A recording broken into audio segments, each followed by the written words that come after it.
Hey, everybody, welcome to Collector's Haven. My name's Mike Pingel, of course, your Angelic Haven's host. And today we are doing a check-in with Patrick and his movie collection, props and memorabilia. And guess what?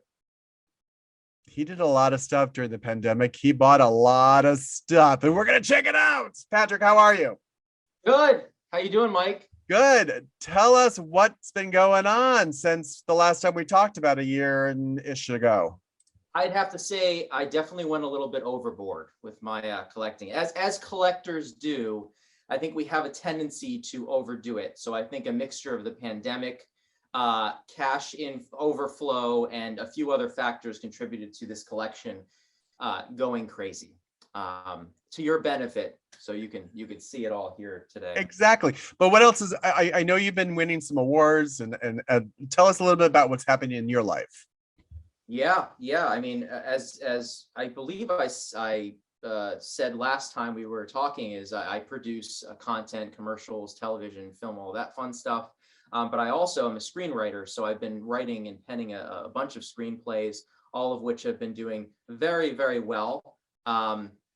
Different festivals, and have had some buzz for potentially being optioned and made into films and TV shows and amazing things. So yeah, very exciting things going on here with my screenwriting career. Excellent. Well, that makes it better because then you make more money, then you can buy more crap, and then exactly. Okay, yeah. So let's just jump in. Show us what you've inquired. Yeah, stuff you got. What do you got? Yeah. We're gonna pick up the computer because I think I want to take you with me closer to these things so you can appreciate them a little bit more. I'm gonna start on to the left of me. You've seen this piece before last time, but I actually displayed it this time so you can kind of see what it looks like when it's displayed. This is Mark Wahlberg's sailing bib and coveralls from The Perfect Storm. And did you ever get that fishy smell out of it? It's taken a while. A lot of Febreze. So, yes. But it's going. It's still going. I have to use air fresheners in here, but like the fish smell is completely out, or almost completely out. We'll go over here. I'm going to go down before I go this way. This, if you've seen a little horror film called Sinister, is a character called Bagul. This is his actual, prosthetics, makeup. A lot of people have told me looks a little bit like Michael Jackson. Not sure if I see that. I can see that. Or if it's too soon, but this is the prosthetics for that makeup on it. It's also got a little plate on the bottom signed by the actor who played this character in the film. Really creepy. It's good for creeping out, girls that come over, and when I wake up in the middle of the night, it's kind of a little bit scary. Coming over here, I think you were talking to me a little bit about Bond before this. We started here. This is Catherine Seward's Bond costume from Octopussy. Oh, wow. That's nice. Yeah. Beautiful detailing here. If you can see, get up close there. Lots of nice detail. It is see-through, so I did need to, cover her up a little bit underneath. Very respectful. Yeah, try to be respectful. Exactly. In between here, we'll get to this. I call this the Christmas morning portion of the episode, where we're just going to open all these garment bags and just reveal what's in here. There's probably about, I would say maybe 20 to 30 costumes in here that we're just going to do like a open and show and go kind of thing, show and tell. So we'll get there in a second.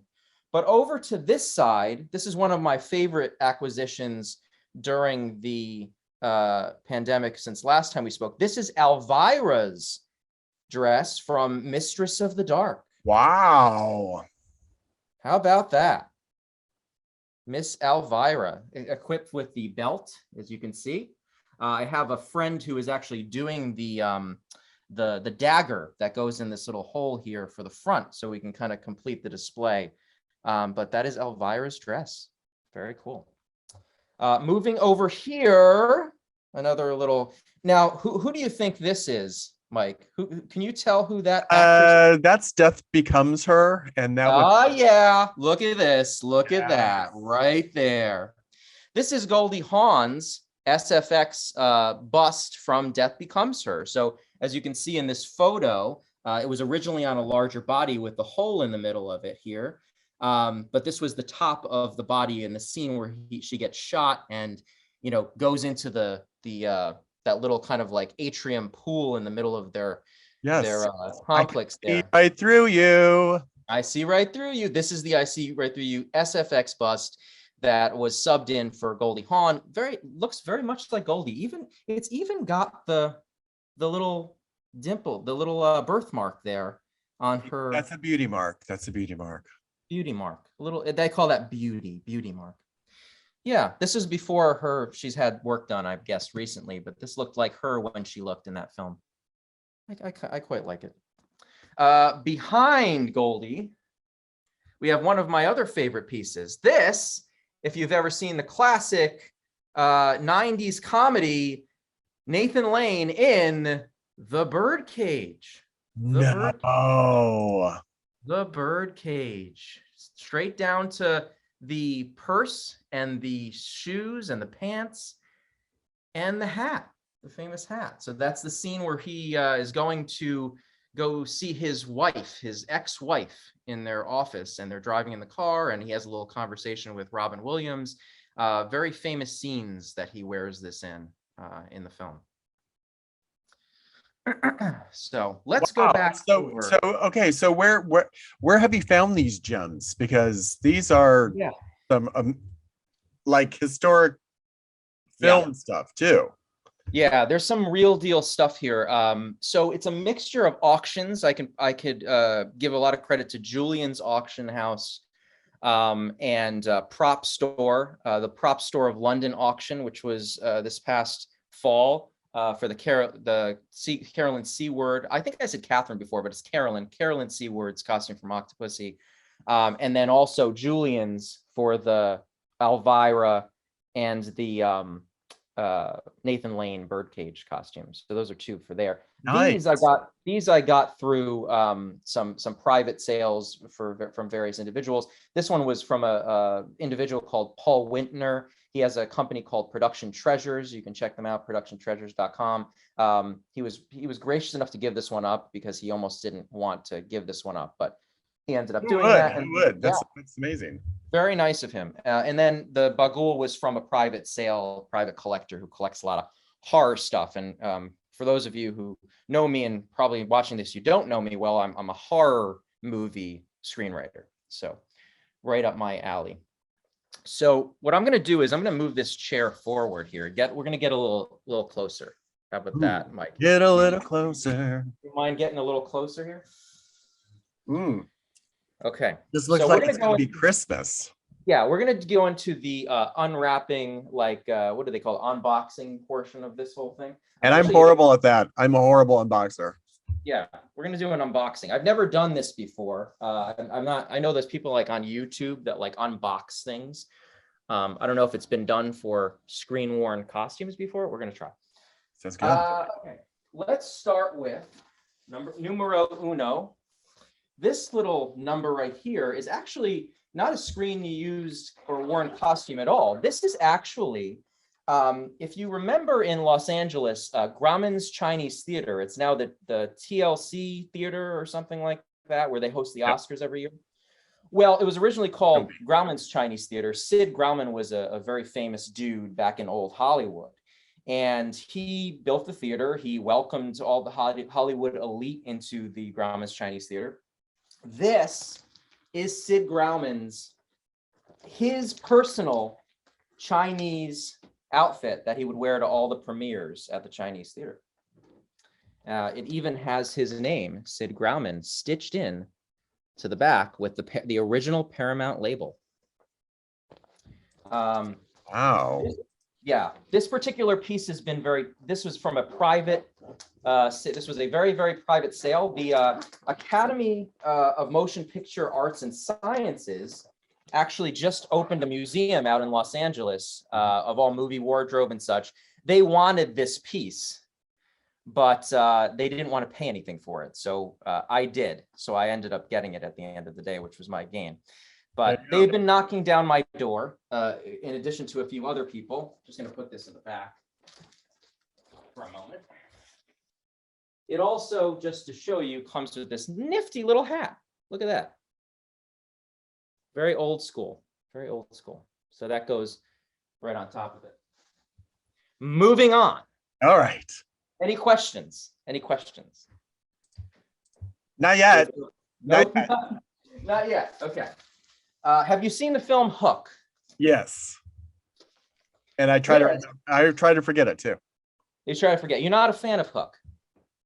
This was worn by, you remember, we call him, his real name is Thudbutt, but he's the heavy fat kid. He's like the fat kid in the film who rolls down the stairs and knocks everyone over like bowling pins. Well, this is his shirt as recognizable from the film, from that film. It's even got the Sony stitching on the back. As you can see, Sony was the distributor of the film, and this is his shirt. Very worn, but very recognizable if you're a Hook fan. Fan you are not, but it's okay. I mean, some of us are out. Some of us are out there. Some of us are out there. It was a Robin Williams film. It wasn't that. It was Robin Williams film with Julia Roberts, right? Yeah. Julia Roberts was Tinkerbell. I have had the opportunity to try to get a Tinkerbell costume as well, but it just hasn't worked out. So unfortunately. Well, if we clap really hard, maybe you'll get it. Oh, you're set. That's so. You know the film. This next piece, have you seen a film called The Holiday? Yes, with Kate Winslet, Jude Law. Oh, that one. Yes, Holiday with Cameron Diaz.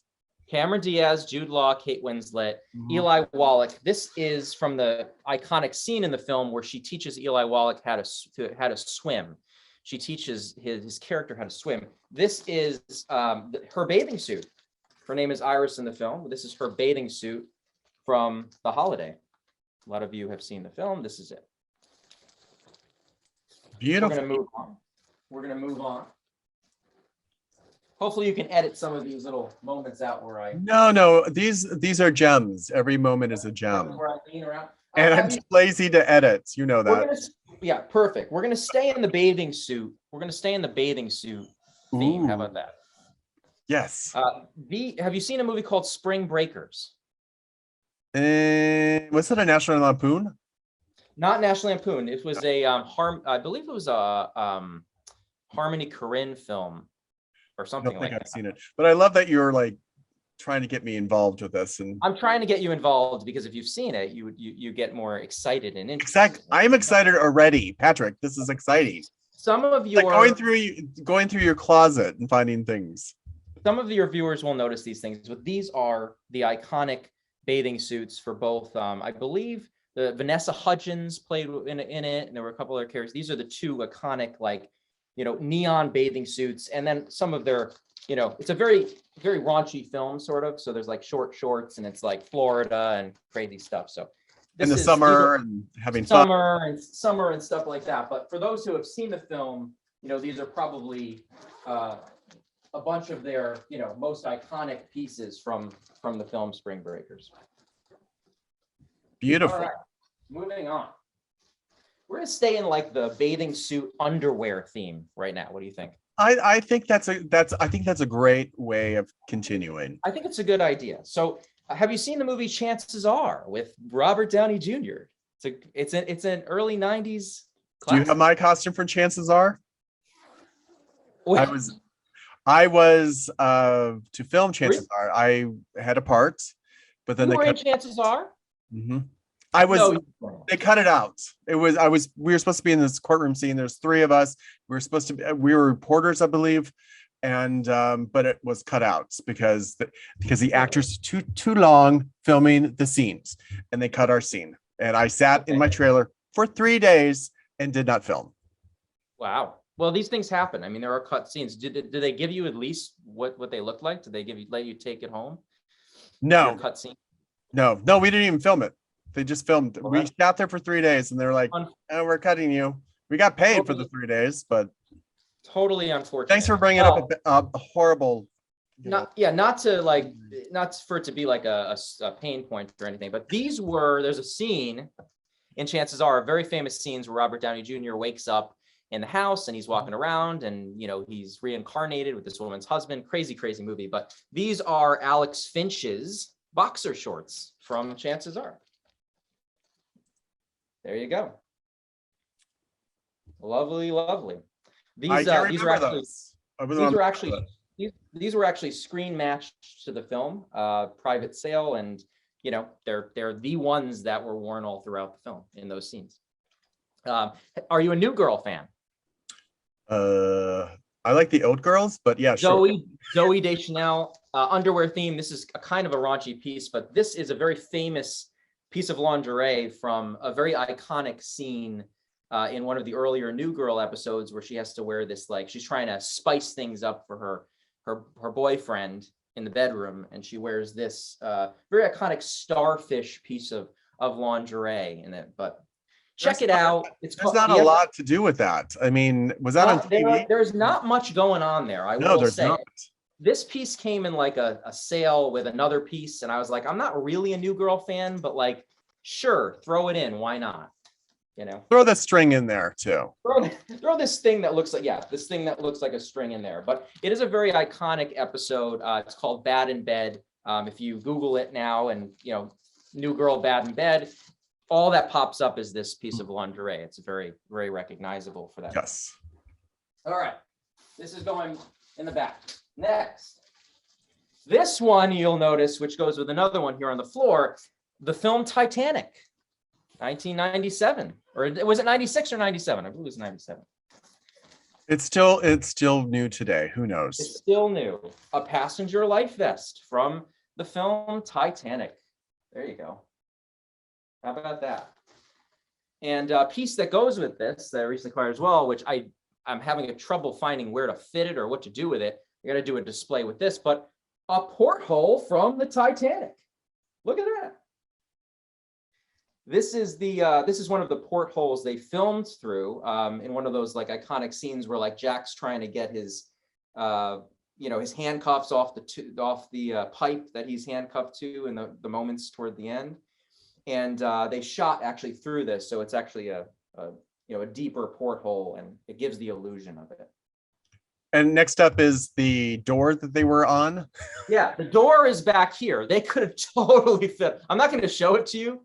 But they could have totally fit on the door. They could totally, yes. They could have both fit on that door. 100%. 100% could have fit on that door. Wow, those are great pieces. Yeah, all of them are great pieces. I remember seeing Titanic in the theaters. I mean, I guess I'm that old, but it was a film that I loved growing up as well. Gangs of New York, Martin Scorsese film. This is one of the Dead Rabbit gang's shirts. This is from, there's a female Dead Rabbit. Hellcat Maggie was the name of her, but based on like the old gangs of New York back in like the beginnings of New York as a New York City. But this was her shirt for Hellcat Maggie and Gangs of New York. Wow. To the back. The next set of costumes here are from a newish film called Scary Stories to Tell in the Dark, which was based on a book series by, I want to say like Alvin Schwartz or one of those fellows. But I read it as a kid. It was a book series that I used to love. And they made a film recently. I believe Guillermo del Toro was involved in it. It was a pretty good movie. But two of these pieces from one of the actresses in that film. The style was very period, very like 1950s style. You can see the shawl and the dress the way it is there. This was worn in a few key scenes of the film. The next piece from the same film, which I'll pull out here, was actually a little bit more iconic. This was from a moment, they tell these scary stories, and each scary story has its own like thing that comes to life from the story. This was from one of the stories called The Red Spot. She actually finds a spot on her face. It like turns into spiders. It's this whole thing. It's really creepy. But this was her dress from the iconic red spot scene in Scary Stories to Tell in the Dark. Right. It's got some shoes and stuff in there. I'm not gonna like unwrap the whole thing, but just to give you a flavor of, you know, what it is. We could be going on for days if I show all the little pieces here. Yeah, I think I saw that film. She has spiders that come out all over her body then. Yeah, they like laid eggs in her cheek or something. I think I did see that. I think crazy stuff. Exactly what I feel every time I see a spider. Crazy stuff. I will challenge any of the viewers of this episode to figure out what the next piece is, but or if they've even seen the film. It's from a little known David Cronenberg movie called Crash. Not to be confused with The Crash, where everybody like kind of lives intersect. This is like people that kind of, how safe is this show? I can say pretty much anything I want. Yeah, you can. Kid show. It's about like people who like kind of get off on like car crashes. It's very strange, very weird. But there's an iconic scene in the film where I want to say her name is I think it's Rosanna Arquette. She actually is in this car dealership. She's got this like crazy leg brace and stuff like that. This is her complete outfit from that scene where she, you know, she's at the car dealership, very kind of cool jacket here. And then underneath there's like a little bit of a racy piece of lingerie, which kind of comes out the bottom here. But she's a little bit of a racy character in that film, and wears this costume the entire film pretty much. The next piece is a lot of fun. It's a kind of a multi-part piece here. I have stuff all around the room. In the film The Big Lebowski, there's a scene where Jeff Bridges' character has a dream sequence. He plays he's a bowler in the film.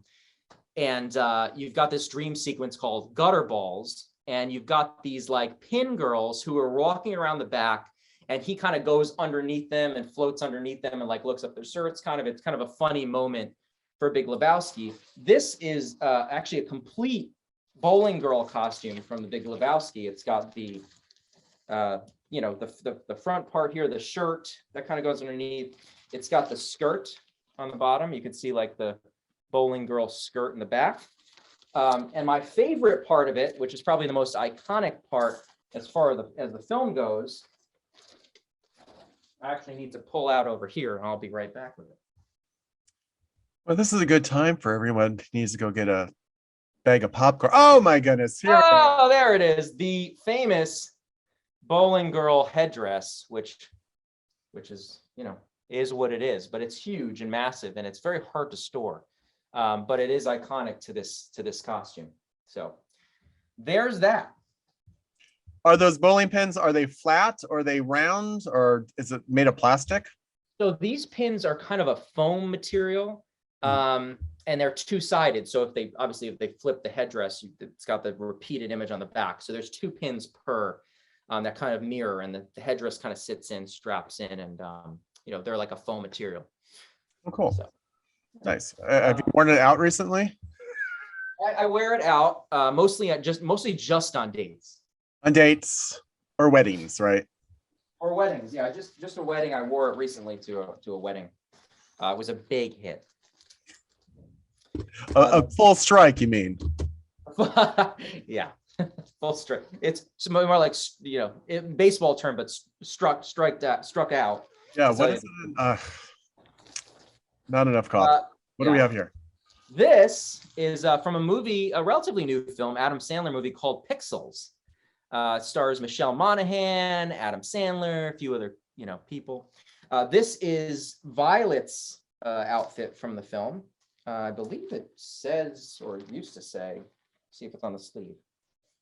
Used to say Violet somewhere. I don't know where that went, but it is somewhere on here. But it is Violet's costume from the film, and actually I think it's on the belt. Yeah, here it is. So this was Michelle Monaghan's arcader costume from the film. And too bad that film didn't do as well as it should have. It's too bad because it was a lot of fun. It was a fun film. Yeah, this costume is what we like to call a hero costume. So there's other costumes that were backup and stuff like that. This was actually worn in all of the end scenes, the best scenes of that film, which is terrific. It means they're worth more, but it also means they're more exciting to have because they're the actual thing. Yes. Have you seen Me, Myself, and Irene? Jim Carrey. Let's do a little Jim No. Carrey A costume. long time ago, I do. Long times ago. This was Jim Carrey's iconic costume, only costume in the film from Me, Myself, and Irene. Very, very typical jacket. But this one has a bullet hole in the shoulder because he gets shot at the end. Not for real, like Jim Carrey's still around, but his character gets shot at the end. And as you know in the film, he falls down or some people know it's a film, he falls down a ravine in the film, and he has to wear a neck brace the entire time. So this one also has his neck brace that he wears for a good portion of the movie. And we'll put Jim back here away.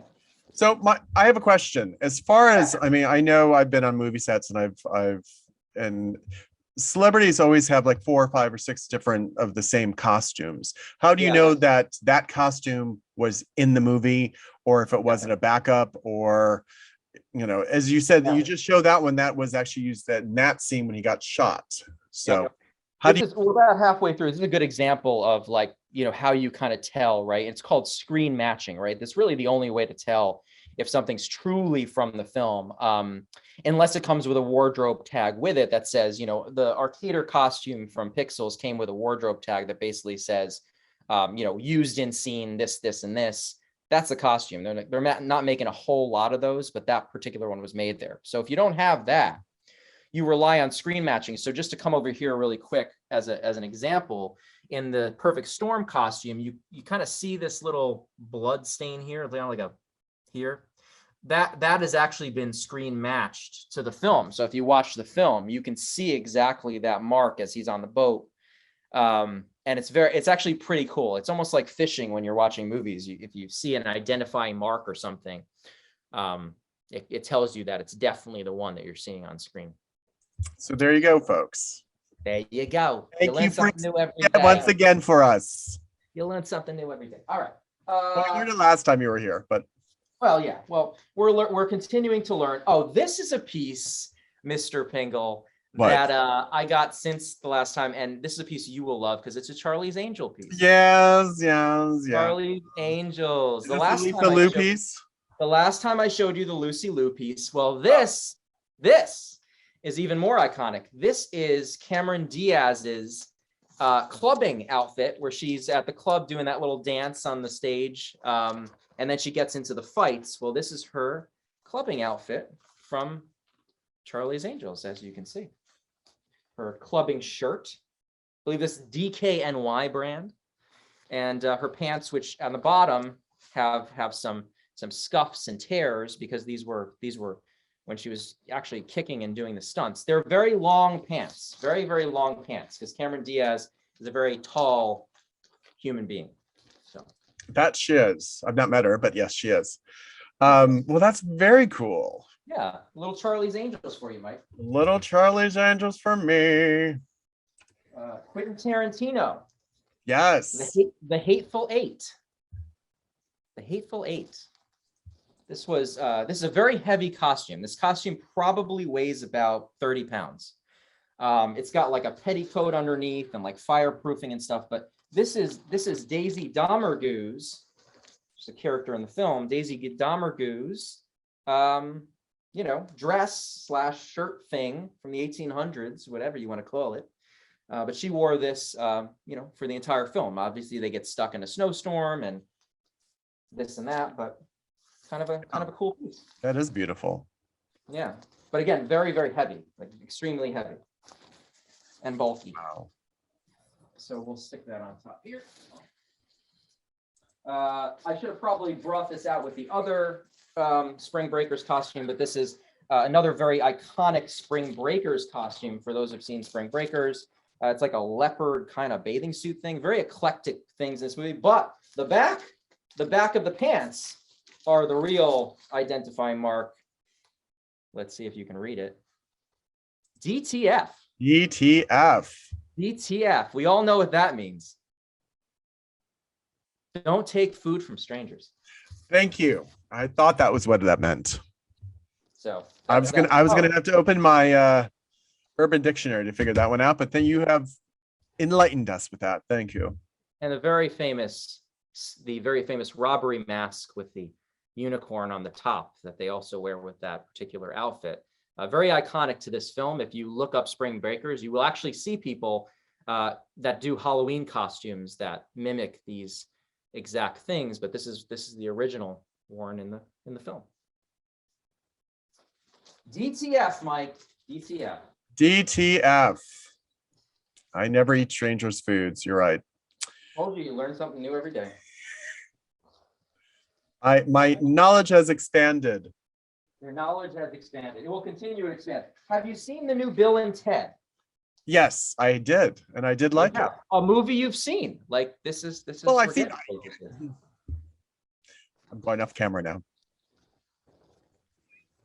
This was Taya's costume from Bill and Ted Face the Music. Very iconic. You've got like the little tape there in the middle here. Kind of crazy little fish pattern here. But this is her version of like, because she's the daughter of either, I think she's the daughter of Bill, I want to say, or Ted. No, Bill. No, Ted. But I can never get them. They're always so confusing.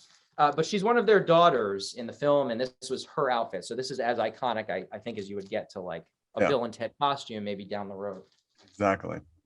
I'm going to save this one for the grand finale. Ooh, okay.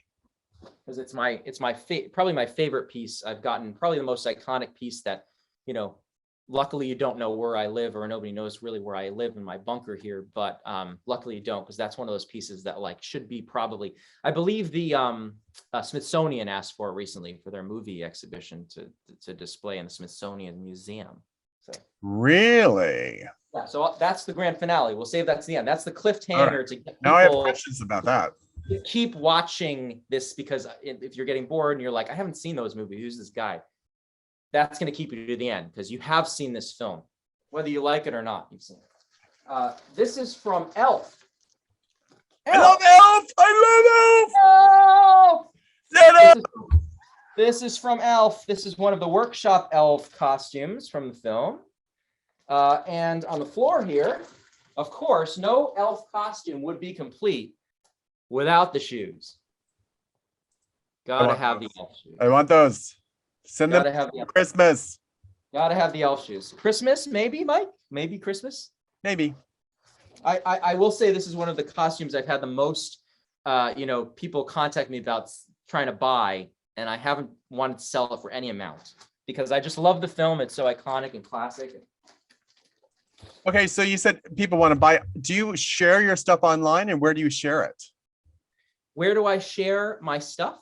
Yeah, if people are private collector groups, pretty much, okay. Of other collectors that show what they have, and they enjoy seeing other collectors' things. It's a whole.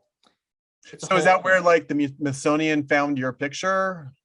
Smithsonian actually reached out to me through a podcast that's out there called "The Stuff Dreams Are Made Of," which is the line of the final line of a Humphrey Bogart film. Mm-hmm. I believe To Have or Have Not. I want to say very famous film. The ending of it, but okay. Yes, it is Stuff Dreams Made Of. He was on the show from the Smithsonian. He's curating a big museum exhibit with all movie worn things, because movie costumes are becoming art now. They're becoming collectible pieces. So people are really appreciating these things for their pop culture history and what they mean to society, as in film. So well, great. We'll talk a little more about it. But what else do we have? Check it out at the end. So we're almost to the bottom of almost there. This is from a movie called The Sweetest Thing. Cameron Diaz. Who would have thought? Who would have thought? My favorite Cameron Diaz movie. Another very iconic piece to The Sweetest Thing. This is her, outfit that she goes out clubbing in, red pants. You'll see The Sweetest Thing. It's on the cover of all the stuff. My favorite part of this particular costume is it came with an actual Gucci purse, like a legit Gucci purse. Opened it up, and the certificates in there and everything. So, hey, bonus like $600 of goods in there. with this. Sometimes you get lucky. Sometimes you only find like bubble gum wrappers in their pockets, but sometimes you find Gucci purses. So, well, there you go. You know, it's a perk of collecting. Perks. All right, this one's going back here. We're getting a real legit pile here. We're really going wild. I know. We were just doing a check-in, but it looks like you have a whole new collection. Yeah, this is not a check-in. This is like its whole new thing. That's why I was trying to warn you. Like this is real deal. Movie recently came out with Jessica Chastain called Ava. It's actually a Netflix film. This is probably the most iconic piece from the film. It's on all the poster art. It's in the film. She wears it. This is her iconic red dress from Ava. Very long dress, very beautiful dress. Designer dress. And it's the designer is, in case you're interested, Mike Pingel, Alexandra Vauthier. No fucking clue who he is. Pardon my language. But I know his dresses go for like thousands of dollars. Wow. So another perk, sometimes you get pieces for less than they're actually worth if you were to buy them, Yeah. Don't open them up. So there you go. This piece you've seen before. I don't know why it's here. This is Matthew Broderick's costume from The Cable Guy. I believe I showed you this on the last one. It's his medieval times costume.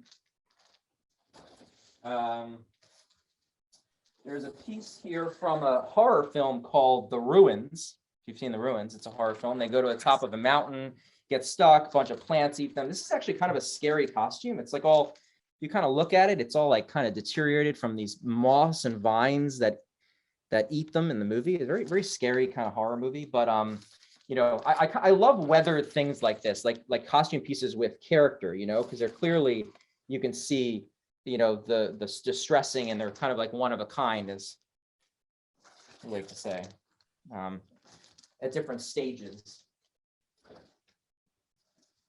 This is from we're getting to the bottom here before the grand finale. This is from the film Molly's Game, which also is a Jessica Chastain piece. Molly wore this costume in a few key scenes in the film. It's like a green jacket, very Molly Bloom. It's based on a real character named Molly Bloom. It's got her sneakers on the bottom here. But one of the things I love about this is it also has her poker chips from Molly's Game, which is kind of neat. Wow. I believe some of them say, let me just take a look here. Some of them actually say MB on them for Molly Bloom, which are kind of cool. So yeah, can't have a Molly Bloom, Molly's Game piece without poker chips. I mean, they're right. That's so they true. go hand in hand. Hand in hand. Hand in hand. Hand in hand. And the bottom here, this is from a film. There's two pieces in here from a film called Straw Dogs, which was originally a Sam Peckinpah movie, but they remade it. I think in like the 2000s, just a few years ago. But this is her robe from this film. I'm not going to go too far into the scene and what happens in the scene, but whoever's seen Straw Dogs understands the significance of this robe to the movie Straw Dogs. I'm throwing. I hope these survive, Mike. Do we have insurance if I just threw these things? I don't. Like this collector's. The show doesn't have any insurance, so I literally just piled these on top of each other, and who knows what happens. It's not going to be that long. They'll be fine. They'll be fine. Grand finale, right? Grand finale already. Should we do grand finale? I know it went really fast. But I mean, these things, I tried to go quick for you, oh, it's okay. Got a pile of stuff here. I mean, I know it's amazing. We've gone through Elvira and okay. So what is your favorite new piece that you have? My favorite new piece, also probably most iconic, is from a movie that probably nobody's seen. It's one of the Godfather films. No, no, I don't think anybody's seen the Godfather or any of those. Sorry. It's from Godfather 3, which, as I said, some people like Godfather 3, some people don't like Godfather 3, but it's still a Godfather film, and it's still very iconic to the series.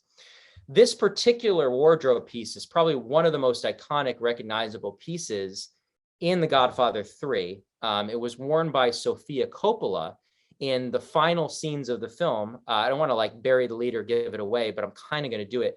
she gets killed at the end of Godfather 3, Michael Corleone's daughter. Sorry, guys. If you watched it, I know I gave it away. I mean, but it's not like the movie just came out, so I know. If you haven't seen Godfather 3 by now, you might, you're not going to know, definitely not going to know what this is.